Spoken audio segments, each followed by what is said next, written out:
Bonjour tout le monde, ici Francis Paquin et bienvenue au Balado Box Le Compte de 8. Cette semaine à l'émission, plus longue prévue pour Arthur Beterbiev.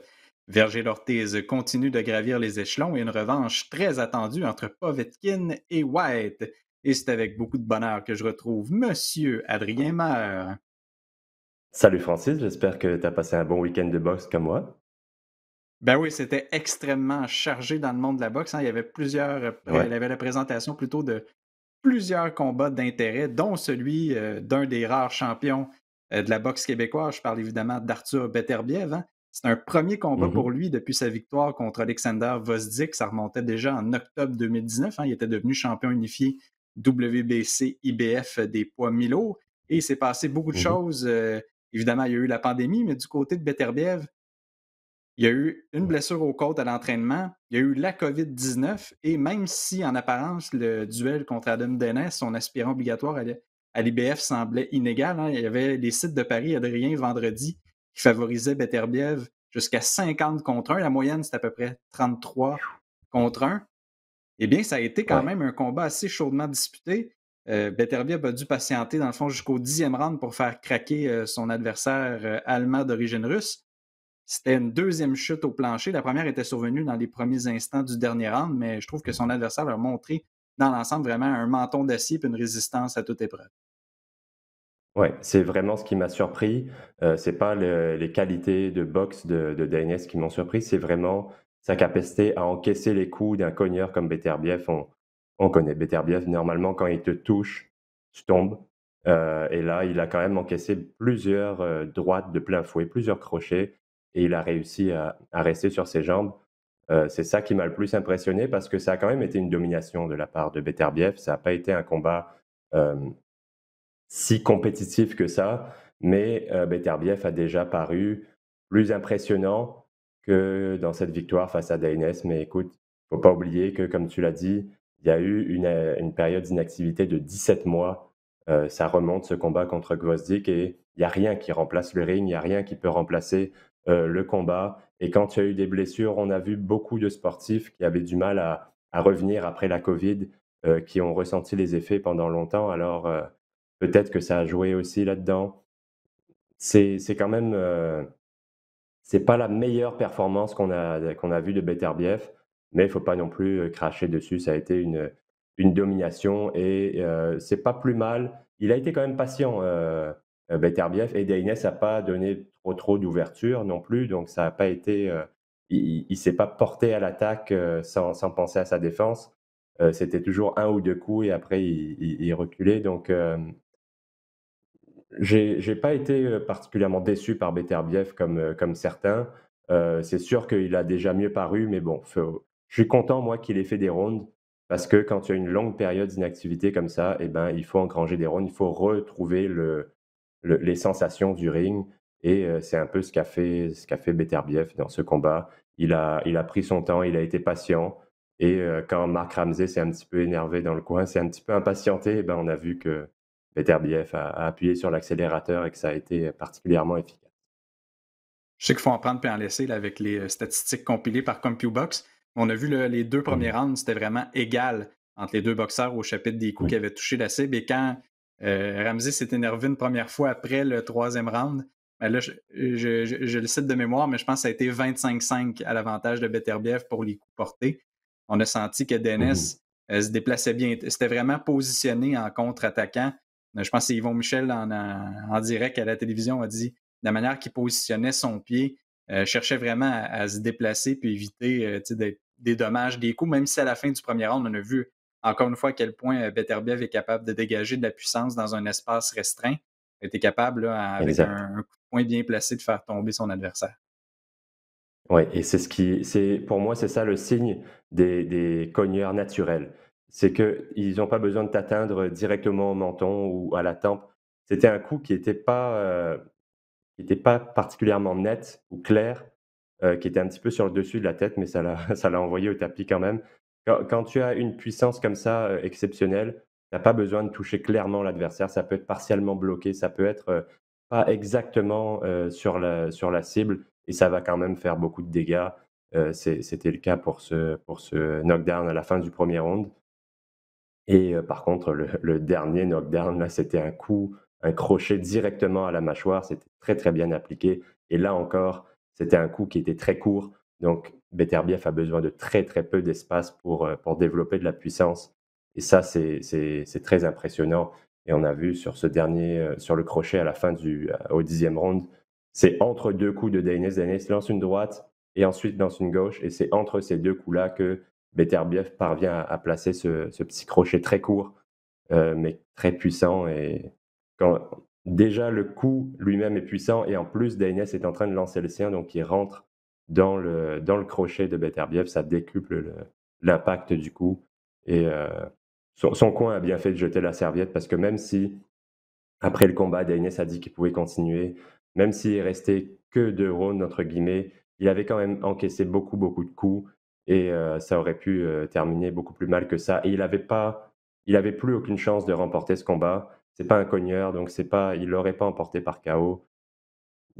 Ça servait à rien de continuer ce combat-là, donc j'ai bien aimé la décision du coin de Dainese de jeter la serviette.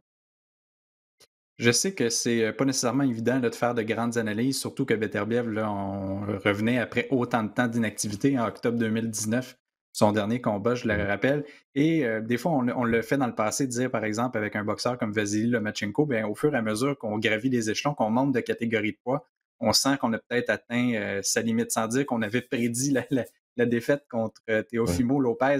Reste qu'on avait quand même pas mal statué que 140, c'était la limite que ce boxeur-là pouvait atteindre. Ben, je dis mmh. 140, c'est les poids légers là, qu'il pouvait atteindre. Oui, Dans le cas de Beterbiev, si je reviens si j'expose cette situation-là avec toi, c'est parce que Marc Ramsey a quand même donné des commentaires intéressants après le combat en disant Beterbiev, c'est quelqu'un qui s'entraîne énormément, qui retarde dans le fond sa date d'expiration, a tellement de saines habitudes de vie.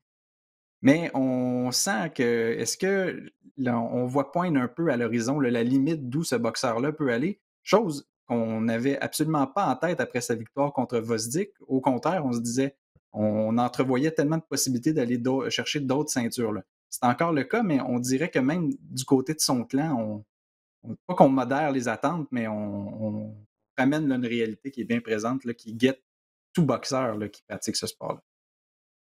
oui, bah, l'âge, l'âge, te rattrape tout le temps. Il est plus tout jeune, Beterbiev, fin trentaine et c'est vrai qu'il lui reste plus énormément de temps pour aller chercher toutes les ceintures, pour aller faire les grands combats qu'il recherche. Mais je pense que l'inactivité a joué un grand rôle dans sa performance, de samedi dernier. Faut pas non plus tirer de grandes conclusions de ce combat-là parce que on a vu beaucoup de boxeurs revenir après la période de la covid et ne pas être, les mêmes boxeurs qu'on a connus avant, avoir besoin d'une petite période d'adaptation, de «remise en forme» entre guillemets, de remise en condition de combat, réel. Je pense que c'est ce qui est arrivé à Beterbiev, mais c'est vrai aussi il commence à avancer en âge et que, après 40 ans, ça commence à être un peu compliqué d'aller chercher les combats contre des boxeurs d'élite. Donc ça, il faut que ça se passe maintenant pour Beterbiev. On parle d'un possible combat contre Joe Smith. Il va se battre bientôt contre, Maxime Vlasov. Je pense que Joe Smith va remporter ce combat. Ça serait un excellent combat entre Beterbiev et Joe Smith, un combat rempli d'action, et ça serait pour une troisième ceinture pour Beterbiev. C'est ce qu'il recherche. Sinon, il y a aussi la possibilité de Dmitry Bivol. Ça serait un combat complètement différent parce que c'est pas du tout le même style de boxeur, entre Bivol et Joe Smith. Mais ça serait là aussi un combat très intéressant, une belle opposition de style. En plus, il y a la rivalité, c'est 2 boxeurs russes, donc la rivalité nationale, si tu veux. Donc ça fait quand même des belles possibilités pour Beterbiev et pourquoi pas, s'il réussit à avoir les 4 ceintures chez les mi-lourds, pourquoi pas avoir un combat contre Canelo Alvarez? Là, je rêve un petit peu, mais ça serait une fin en apothéose, mais il y a plus de temps à perdre du côté de Beterbiev. Il faut passer aux choses sérieuses maintenant et aller chercher les autres champions et aller chercher des combats payants pour lui parce qu'il est sur ses derniers. Il va pas en faire 25 autres des combats là, donc il faut que ça soit les combats significatifs, les combats qui vont définir son legacy entre guillemets. Ben, c'est probablement pour cette raison-là qu'on espère tant une victoire de Joe Smith, étant donné qu'il est associé à Mhm. Top Rank. Et si la pandémie peut se régler, on entrevoit déjà un immense combat qui serait présenté à New York. On sait Joe Smith qui est bon maintenant émondeur à son compte, mais longtemps fait partie d'un groupe de col bleu là, à Long Island. Et chaque Ouais. fois qu'il s'est battu, on se souvient, là, ses combats sur HBO, il y avait toujours énormément de gens qui assistaient à ces combats. Là. C'est quelqu'un qui a réussi à se créer vraiment un bassin de partisans là, assez important là, qui se déplace Mhm. peu importe les circonstances, là, peu importe l'adversaire pour assister à ces combats. Ouais, et ça, c'est dû non seulement à sa personnalité, c'est un gars super sympa qui a l'air adorable dans la vie, mais aussi à sa manière de combattre qui est très impressionnante. C'est un gars qui met énormément de pression, qui frappe très fort. On s'ennuie jamais avec Joe Smith et on s'ennuie jamais avec Beterbiev, donc ça ferait un combat très très explosif entre ces deux-là. J'espère que ça va se matérialiser parce que c'est le genre de combat qu'on attend des semaines avant qu'il arrive et qui nous fait saliver. Adrien, pour rester dans le thème de la boxe locale, il y avait un combat qui était présenté Mhm. à l'Hôtel Plaza de Québec, un événement plutôt. Ouais. C'était mardi dernier qui mettait en vedette Oscar Rivas contre Silvera Louis. Faut pas se faire de cachette, c'était vraiment un événement là, pour permettre aux boxeurs de groupe Yvon Michel de voir un peu d'action. D'ailleurs, c'était le premier gala là, qui organisait depuis novembre 2019. On se souvient, c'était Marie-Ève Dicker là, qui avait défendu Mhm. son titre de championne du monde au centre Vidéotron. D'ailleurs, Michel a été très, très, disons, a pas tari d'éloges envers Silvera Louis parce que si Louis n'avait pas accepté de combattre après une si longue inactivité, il n'y en avait pas de combat. Tout simplement. Mhm. Là, c'était quand même un. Il avait donné ces deux boxeurs-là se retrouvaient. Il y avait eu un affrontement en 2012 où il y avait une décision très serrée. Donc, oui, il a Mhm. donné une bonne opposition le temps que ça a duré. On a arrêté le combat, dans le fond, après le troisième round. Pas de dommages physiques. Et c'est sûr qu'il a vécu une immense déception, mais en même temps, a reconnu à quel point Rivas est dans une classe à part, là, comparait ça un peu à des vagues d'océan. Là. Ça vient, ça s'en va, Ouais. ça vient. C'est un rythme qui est excessivement là, difficile à suivre pour quand on est rendu à ce niveau-là. Dans le fond, là, Rivas, là, on parle de combat de championnat du monde, donc c'est montrer pourquoi là, il est aussi hautement considéré là, dans cette nouvelle catégorie de poids-là qui sont les super lourds légers. Oui, et c'est une catégorie qui lui convient parfaitement parce que avec sa carrure, sa taille, c'est très dur d'aller compétitionner avec des gars qui mesurent 6 pieds 5, 6 pieds 6, 6 pieds 7. C'est pas possible, donc bah, c'est possible, mais c'est très, très compliqué. Donc c'est une catégorie qui est quand même critiquée, mais que moi je trouve qu'elle est très bien parce que la catégorie des poids lourds, elle date des années début 20e siècle, la limite de 200 livres. Et ben, les boxeurs maintenant, ils ont plus du tout la même carrure qu'à l'époque. Le physique de la population générale a changé, le physique des boxeurs aussi a changé. Donc il faut que la catégorisation de poids, soit modifiée aussi pour, refléter cette nouvelle réalité. Et je trouve que c'est très bien d'avoir une catégorie à 220 livres parce que ça permet à tous ces boxeurs qui sont pas vraiment des lourds, qui sont des lourds, mais presque des lourds légers, qui sont un petit peu entre les 2. Et ben, ça va leur faire une catégorie qui est adaptée à leur carrure, à leur physique. Et du côté de Rivas, ben, c'est sûr que le premier combat, avait été beaucoup plus serré contre Louis, mais c'était aussi en début de carrière pour Rivas, qui s'est beaucoup amélioré depuis, qui a engrangé énormément d'expérience. Alors que Silvera Louis, lui a eu 5 ans d'inactivité, donc c'est très compliqué de revenir après une aussi longue période, sans combat de préparation et d'affronter tout de suite un boxeur d'élite comme Rivas.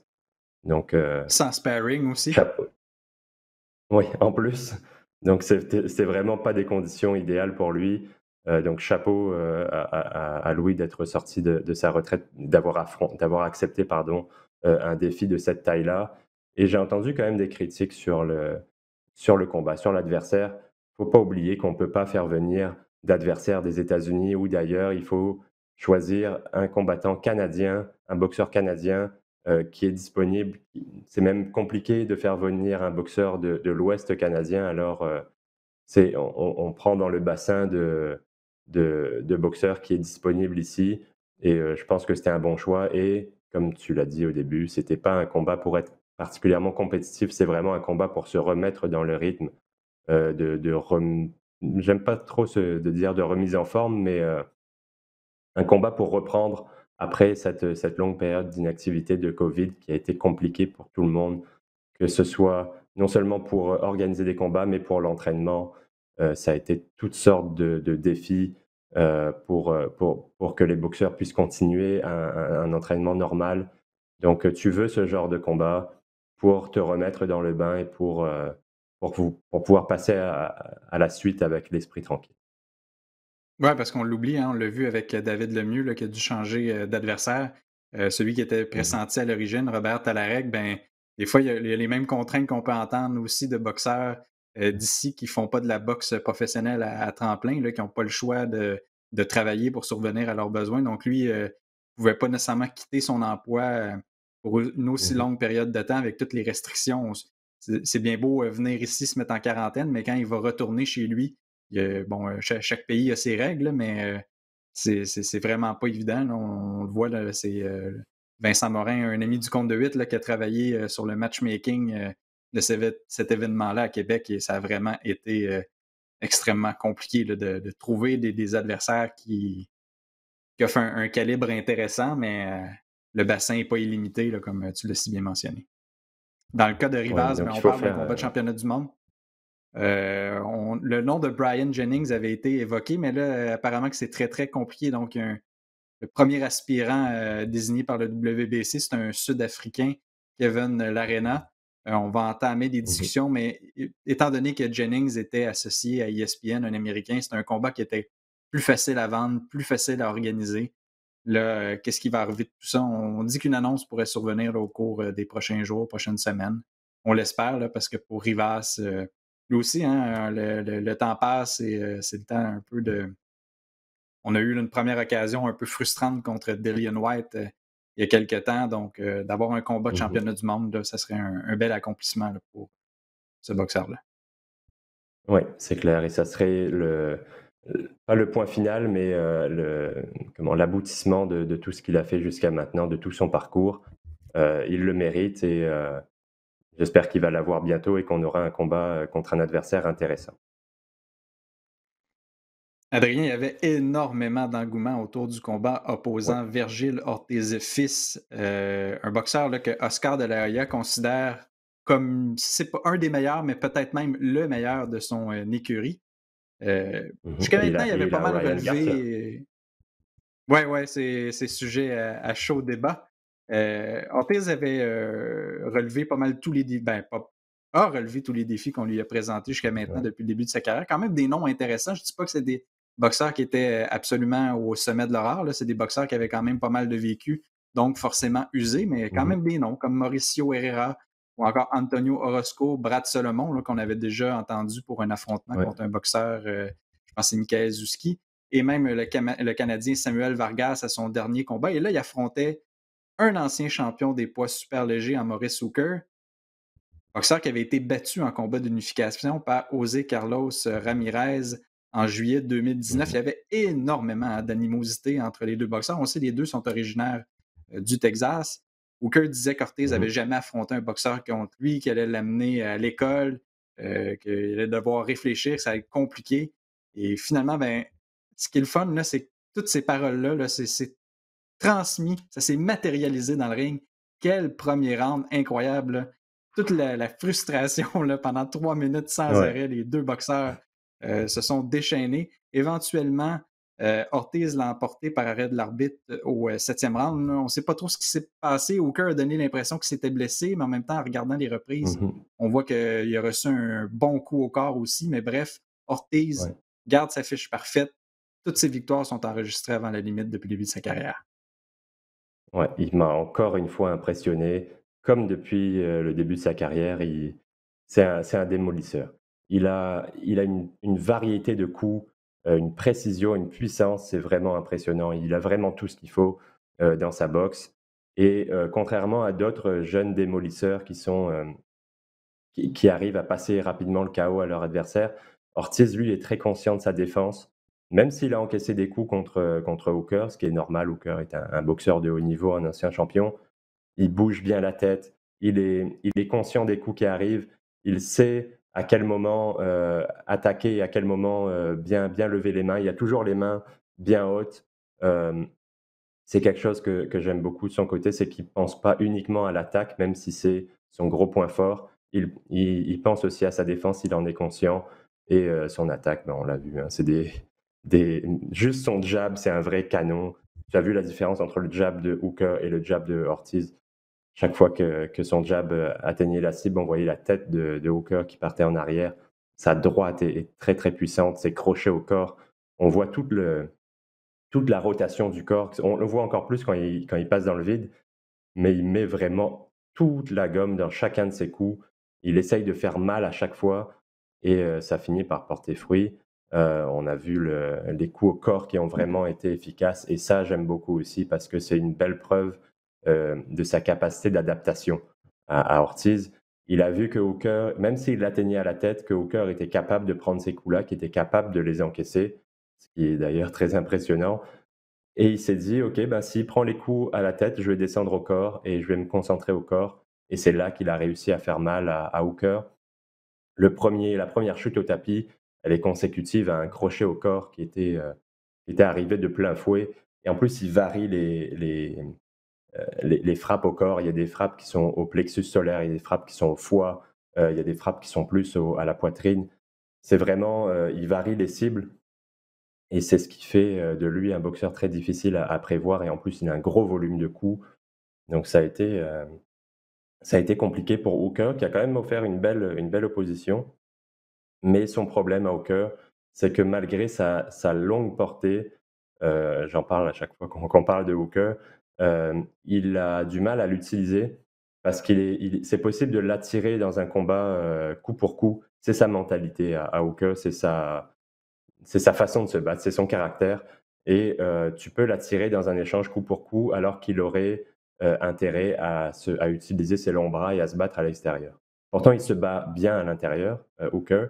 Il travaille bien au corps, il a des bons uppercuts, des bons crochets, mais il aurait avantage à rester à l'extérieur et à éviter de se faire attirer comme ça dans des guerres.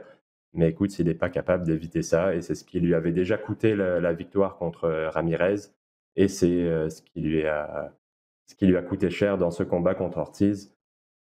Mais Ortiz, même de l'extérieur, il est capable de te faire mal, donc c'est très compliqué de gérer ce jeune boxeur et j'ai bien hâte de voir la suite dans son cas. Ouais, parce qu'on sentait que les coups de Hooker, même si, plusieurs ont touché la cible, semblaient pas déranger son adversaire. Donc à partir de ce moment-là, Mmh. de se lancer dans une guerre coup pour coup, c'est comme on disait, une partie de main chaude qui était probablement destinée à perdre, mais malgré tout a pas été en mesure, hein. C'est arrivé à quelques reprises qu'il s'est bien déplacé, lançait son jab, Ouais. mais chassé de naturel, hein, il revient au galop. On dirait qu'il est pas capable de faire un combat plus, tactique, cherche toujours là, Mmh. à avoir le peut-être un peu trop macho, là, cherche à avoir le dernier mot. Là. Il y avait Ouais, aussi toute une ambiance, hein, même s'il est originaire du ouais, Texas, s'est fait huer là, quand il a été présenté sur le ring. Donc, ouais. peut-être voulu, sentait qu'il y Et avait peut-être trop de choses à prouver, mais bon.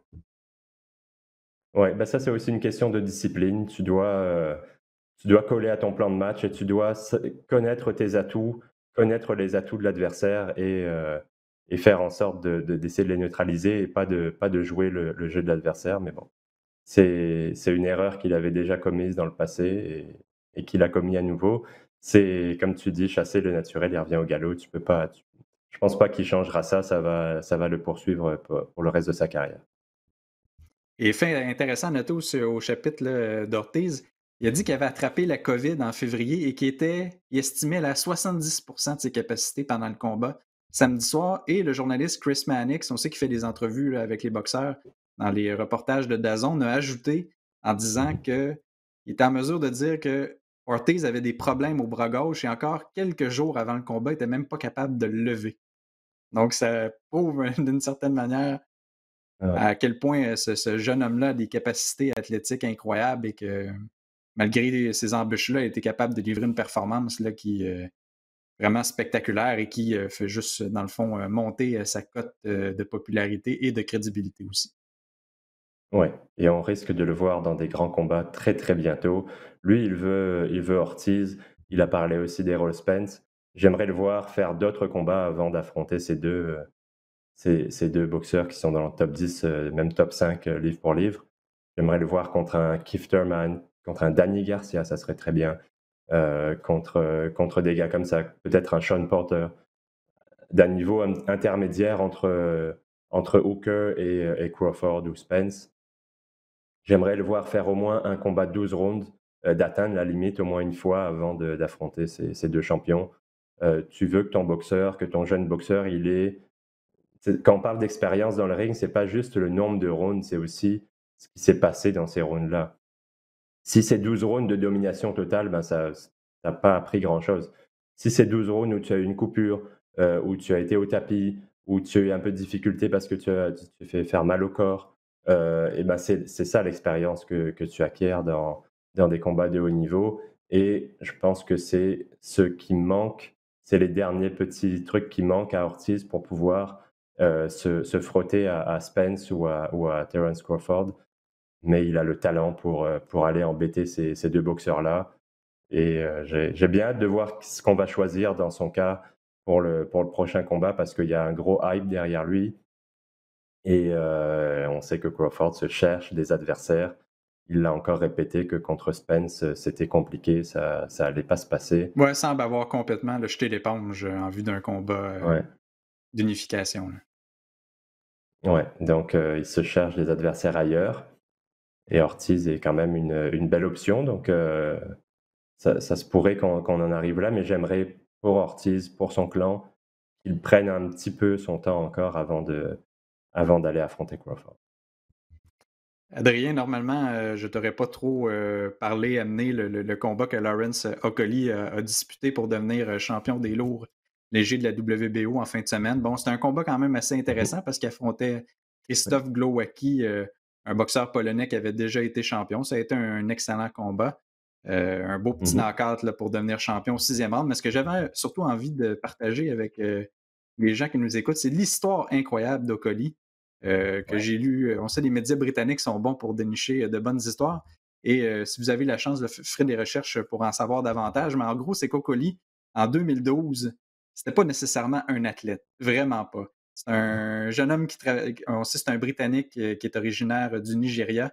Travaillait dans un établissement de restauration rapide. La médecine le désignait comme un obèse morbide. Et en voyant Anthony Joshua remporter la médaille d'or aux Jeux olympiques de Londres, ben, il y a eu une sorte d'épiphanie. Il a décidé de se mettre à la boxe, a réussi à se tailler une place au sein de l'équipe olympique britannique, a participé aux Jeux olympiques de Rio en 2016, a été éliminé à son deuxième combat, mais ensuite est passé chez les professionnels. Et Joshua, c'est pas juste son mentor, non, non, c'est rendu son gérant, c'est son partenaire d'entraînement, Ouais. et c'est en plus de ça, son partenaire d'affaires. C'est vraiment là, une symbiose totale. Et samedi soir, ben, Okoli a réussi le rêve de tout boxeur professionnel, est devenu champion du monde. Donc, une autre belle histoire là, que on dit des fois que la boxe sauve des vies. Hein. Il y a beaucoup de gens qui sont dans ce milieu-là, qui nous le Ouais. répètent souvent. Là, ben, on a un beau témoignage, là, une histoire qui se termine là, vraiment très bien pour ce jeune homme-là. Ouais, ouais, c'est vraiment une belle histoire et c'est très impressionnant comme accomplissement parce que il avait eu seulement 22 combats avant les Jeux de Rio, 22 combats amateurs et ensuite 16 combats professionnels, et il est devenu champion britannique, champion du Commonwealth, champion d'Europe et maintenant champion du monde. Alors, c'est très, très rapide comme ascension, et quand tu le vois aujourd'hui 6 pieds 6 et qui fait la limite à 200 livres, tu as du mal à croire qu'il était obèse, il y a même pas il y a moins de 10 ans. Heu, c'est les belles histoires comme ça qui nous font aimer la boxe, et en plus, il a un style qui est très, qui est pas du tout orthodoxe. Alors ça va être très compliqué pour ses adversaires de se préparer pour lui, parce que trouver un lourd léger de 6 pieds 6 qui se déplace et qui a des mouvements comme Okoli, ça va être très compliqué.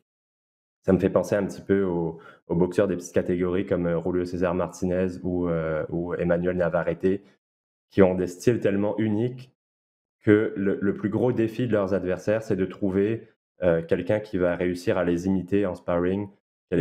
C'est dans la préparation que c'est compliqué d'affronter ces boxeurs-là.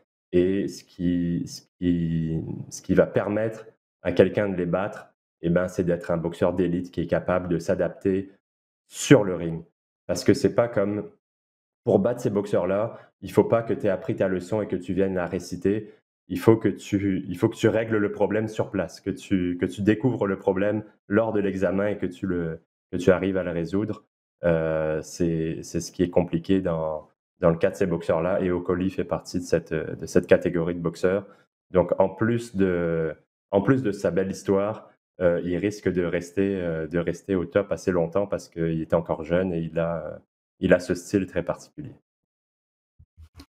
Adrien, avant de passer au programme qui nous attend au cours des 2 prochaines semaines, on va revenir évidemment Oui. sur une nouvelle qui a marqué absolument tout le monde là, qui s'intéresse à la boxe, c'est-à-dire le décès de Marvelous Marvin Hagler. Il a appris le 13 mars en fin d'après-midi. Sa femme a annoncé qu'il était décédé. Et c'est résolument un boxeur qui a marqué les années 1980. C'est le champion incontesté des poids moyens. Formait une sorte de sainte trinité, si on veut, avec Roberto Ouais. Duran, Tommy Hearns. Il a battu ces deux boxeurs. Également, évidemment, Sugar Ray Leonard, contre qui il a Ouais. disputé son dernier combat en 1987, avait été dégoûté de la décision des juges. Et ce qu'on remarque dans les témoignages qu'on a lus un peu partout, et même des gens ici au Québec, dont Stéphane Larouche, qui a rendu un bel hommage sur Twitter en disant que c'était un boxeur qui, malgré tous ses succès, de demeurer quelqu'un d'excessivement humble, généreux, accessible pour les gens Ouais. évoluant dans le milieu de la boxe, mais aussi monsieur, madame, tout le monde qui pouvait le rencontrer lors des cérémonies d'intronisation au temple de renommée de la boxe. C'est quelqu'un qui est resté là, vraiment sur le plancher des vaches. Il n'avait pas une aura là, un peu comme Sugar Ray Leonard a une aura. C'est quelqu'un d'excessivement agréable à côtoyer, mais on sent que c'est un personnage plus grand que nature. Marvin Hagler, c'était Mhm. quelqu'un qui était résolument proche de ses fans. Et voilà, je le mentionnais, dégoûté par ce qui est arrivé après le dernier combat contre Sugar Ray Leonard. Il avait probablement encore de la boxe en lui, mais il a décidé de tourner la page. Et comme c'est quelqu'un d'intègre, ben, il a tenu sa parole et il n'est jamais Ouais. revenu. Euh, on se souvient que ce combat-là avait marqué les esprits, parce que Sugar Ray Leonard revenait après 3 ans d'absence, avait été opéré à un œil. On se demandait si même un jour elle a été capable de revenir. Et il était en mesure de continuer après ça quelques années. Je ne sais pas si on est un peu jeune pour avoir connu Marvin Hagler au moment où il se battait, mais quand on voit les témoignages un peu partout, on voit à quel point c'est un athlète là, qui a marqué toute une génération de partisans. Exact, et moi je l'ai connu, après coup, en regardant les combats, pas en direct parce que j'étais, à peine né. Mais, c'est vrai que non seulement c'était un boxeur impressionnant, mais c'est ce qui revient tout le temps, c'est sa personnalité qui était particulièrement agréable, et c'était pas un gars qui allait faire du trash talking, mais par contre c'était un gars qui était très, très sérieux, très discipliné, et ça se voit dans sa boxe. Ça se voit dans sa boxe qui est, où il y a pas trop de hauts et de bas, c'était très constant comme style de boxe. Et bon, c'est un gars qui avait une idée en tête, c'était de se battre, c'était un vrai professionnel. Et tu as parlé de ce combat contre Sugar Ray Leonard. Il y a le combat, moi, qui m'a le plus marqué, c'est celui contre Tommy Hearns, la guerre. Il y avait un journaliste qui lui avait posé la question avant ce combat-là et qui lui avait demandé sa prédiction. Il avait répondu avec un seul mot: «War». Et c'était exactement ce qui s'est passé. C'était 2 bons techniciens et ils sont arrivés, mais dans ce premier round de folie où ils se sont échangés coup pour coup pendant 3 minutes. C'est un des rounds les plus impressionnants de l'histoire de la boxe. Si vous avez jamais vu ce combat-là, allez le voir, ça dure 3 rounds, c'est vraiment pas long, ça vous prendra 10 minutes, mais c'est fou. C'est Quand complètement même fou. incroyable qu'un Et combat de 3 rounds, on en parle encore après autant d'années, là. oh, ouais, ça va bientôt faire 40 ans là et on en parle encore. C'est incroyable, et c'est vraiment ce que les gens retiennent de Marvin Hagler, c'est cette discipline, cette mentalité on dirait qu'il y a rien qui ne l'affecte, même les coups qu'il prend, ça l'affecte pas.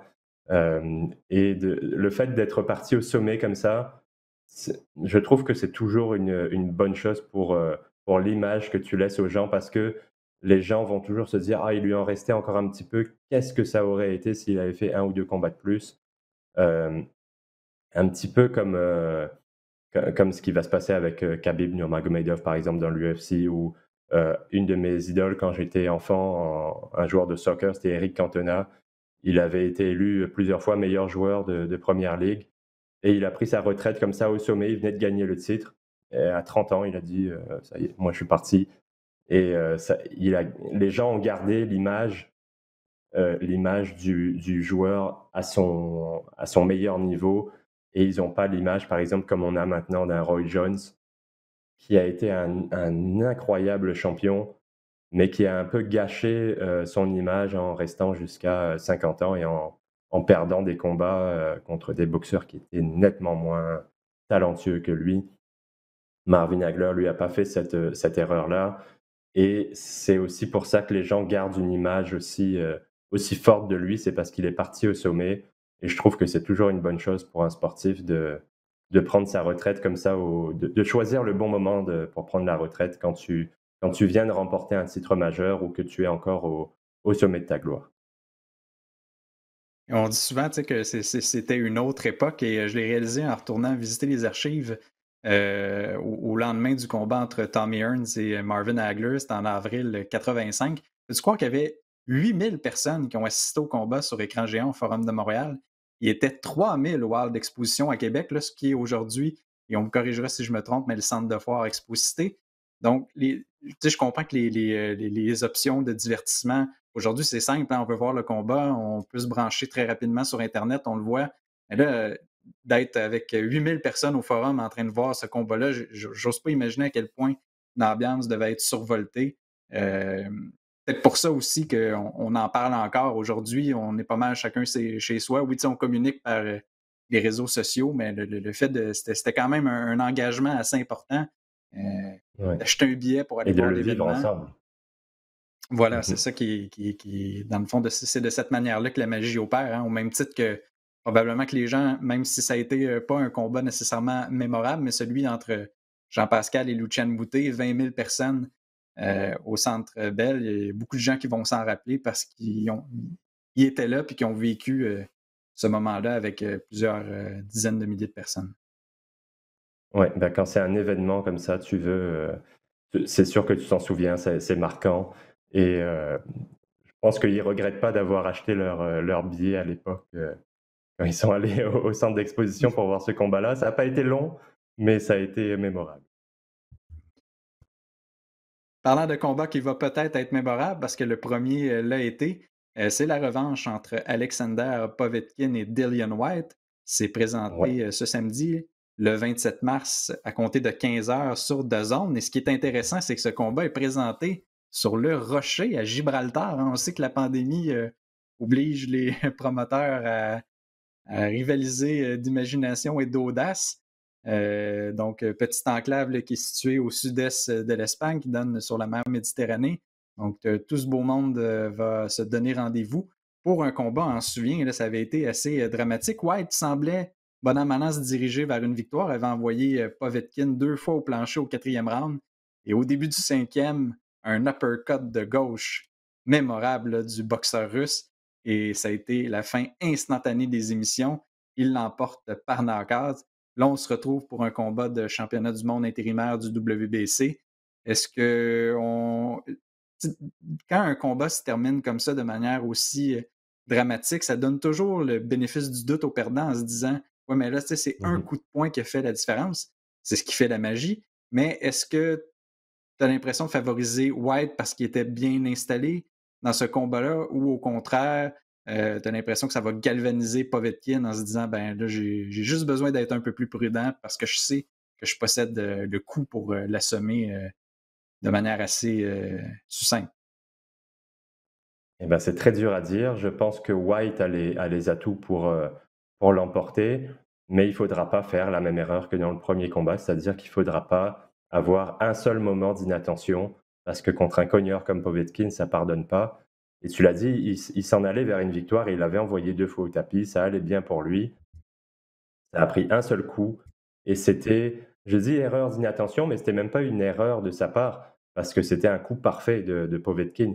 Mais il faudra rester concentré pendant les 12 rounds, pendant 3 minutes, 12 fois pour l'emporter du côté de White parce qu'il ne peut pas se permettre, de laisser une seule ouverture à Povetkin. On sait à quel point Povetkin frappe fort et s'il t'atteint directement sur la cible comme ça a été le cas dans ce premier combat et ben, ça va faire encore un des KO les plus, ça a été un des KO les plus violents des dernières années là, cet uppercut. Donc c'est certain en plus que quand tu as subi un KO comme ça, tu fais face au même boxeur qui t'a mis KO, c'est dans un coin de ta tête, ça va il va y penser avant le combat, il ne faut pas qu'il y pense pendant le combat, mais il va toujours y avoir cette petite hésitation parce que tu sais que l'autre, sur un coup, il est capable d'éteindre les lumières. Donc White a tous les atouts pour remporter ce combat-là, mais Povetkin a aussi, il a déjà prouvé les atouts pour créer la surprise à nouveau. J'ai du mal à m'imaginer ce que va donner ce combat-là parce qu'on a des arguments pour les 2 boxeurs. On sait que White peut l'outboxer, peut même passer le KO à Povetkin, mais on sait que Povetkin, lui, est capable de faire comme lors du premier combat. Donc j'ai un petit peu de mal à imaginer ce qui va se passer, mais je vais suivre ce combat-là avec beaucoup d'attention parce que c'est un do or die pour, Dillian Whyte. Il ne peut pas se permettre d'avoir une deuxième défaite de suite contre le Russe. S'il veut, continuer à aspirer à des titres mondiaux et ben, il faut absolument qu'il remporte ce combat-là parce que sinon ça va être un gros pas de recul pour lui et il va falloir qu'il enchaîne quelques victoires avant de se retrouver en combat de championnat du monde. Oui, parce qu'il risque d'avoir pas mal de mouvements là, sur la scène des poids lourds. On y a entente de Ouais. principe entre Tyson Fury et Anthony Joshua pour une série de 2 combats. Fort à parier que ça va être du côté du Moyen-Orient, que selon les informations qu'on pouvait lire dans les médias britanniques, parce que, bon, en temps normal, on se dit on pourrait remplir un stade probablement Wembley, là, qui sert pour l'équipe Mmh. nationale de football. Mais là, on n'est pas en temps normal, on ne pourra jamais. Je pense que facilement, on pourrait imaginer quoi, 80 000 personnes, là, même plus, Ah oui. s'il y avait des possibilités. Parce que Joshua, dans ses dernières grandes défenses de stade, les faisait au Pays de Galles, où on avait. J'ai Mmh. l'impression qu'on irait vraiment pour la totale, un combat entre. Ouais. Même on pourrait aller au stade Azteca à Mexico avec on a déjà eu 110 000 personnes pour un match de la NFL. Mais bon, on sait que les gens au Moyen-Orient veulent. C'est beaucoup une question d'image aussi. Hein, on est en mesure de Ouais. délier les liasses de billets pour attirer ce monde-là. Mais est-ce que tu penses que le gagnant de ce combat-là entre. J'ai l'impression que si White l'emporte, là, dépendamment de comment les choses se déroulent, on pourrait quasiment avoir un bon vieux rubber match pour clore la trilogie. Mais est-ce que tu as Mmh. l'impression qu'on pourrait rivaliser avec. Là, on sait le portrait avec Joshua ou encore avec Tyson Fury. Il y a eu des affrontements, là, notamment Dillian White. On sait où ils peuvent aller, mais je pense tout à cette génération qui attend un peu dans l'antichambre. Je pense à des Philippe Ergovitch ou à des Joe Joyce ou encore à Mmh. Usyk là, qui fait le passage dans la catégorie Ouais. supérieure. Est-ce que tu penses que des boxeurs comme White et Povetkin euh, peuvent rivaliser ou au contraire sont mieux de maximiser, là, disons, ce qui se passe présentement car à long terme, ils ne sont pas du tout du même calibre? White pourrait. White a le potentiel pour ça, même si je pense qu'il perdrait. En plus, il a une histoire avec Joshua parce qu'il était le premier à ébranler Joshua avant de se faire passer le KO. Hem, donc il y a une petite histoire qui est pas vraiment terminée entre les 2. Il a aussi la carrure pour pouvoir déranger autant White que Fury, ou du moins rivaliser avec eux. Alors que Povetkin, son problème, c'est que quand il affronte des gars qui font 6 pieds 6, 6 pieds 7, il commence à avoir un peu de mal au niveau de la carrure parce qu'il est beaucoup plus petit. Et en plus, il est rendu à 40 ans. Hem, il a déjà affronté Joshua. Heu, Ça avait été un peu la même histoire quand il avait affronté Klitschko, il s'était fait dominer. Donc dans le cas de Povetkin, je pense pas. Mais dans le cas de White, je pense qu'il y a possibilité, mais pour ça, il faut absolument qu'il remporte ce combat-là, parce que sinon, comme tu le dis, ça va être la place aux autres, là. Il y a une relève très importante chez les poids lourds et il y a des combats intéressants à faire avec des jeunes qui montent. Donc, pour Dillian White, c'est vraiment un do or die. Puis il a vraiment, il faut absolument pour lui qu'il remporte ce combat-là contre Povetkin. Et pour les jeunes, dont tu parlais, les Hrgovic, toute la génération de Rio, en fait, des Jeux de Rio, s ils sont en mesure de rivaliser, mais il faut encore engranger de l'expérience. Comme je le disais tout à l'heure, il faut que ces gars-là, ils aient appris à souffrir sur le ring, ils aient appris à réagir quand ils se font couper, quand ils se font ébranler, quand ils se font envoyer au tapis, quand il y a de la difficulté, quand il y a de l'adversité.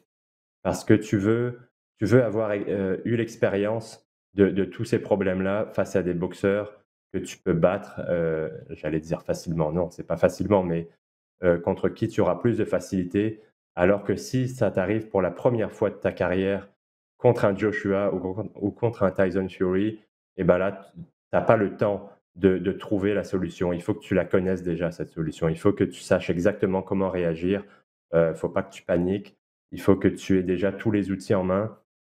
Tu peux pas découvrir cette situation-là dans les combats contre les meilleurs au monde. Il faut que tu en aies eu l'expérience avant. Donc c'est pour ça que je pense que c'est les Hrgovic, et cetera. Ils doivent monter les échelons au fur et à mesure avant de chercher à affronter Joshua et Fury.